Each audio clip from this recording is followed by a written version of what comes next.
Hey guys, and welcome back to a new video. This time we'll be making a custom cursor image that you can have in your game whenever you open a menu or when the cursor is visible.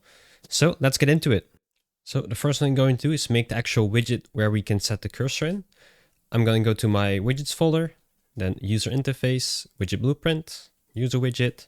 I'm going to call this WB_cursor. And then we're going to open it up. In here, we're going to make a size box. Set it in, and then for the fill we're going to change to desired.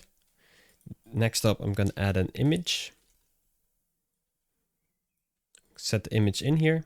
I'm going to change this to my cursor image, which is like an arrow, and I can see its size 150 by 150, which is a bit too big for a cursor, so I'm going to set it to 32 by 32.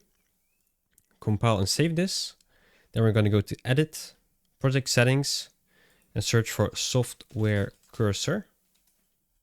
And they see software cursors, 0 elements, meaning we don't have anything set up here. We're going to add a new element, search for WB underscore the cursor we made, which is the widget, and then for which one. So you have all these settings where you can use it for, and we're going to use it for default.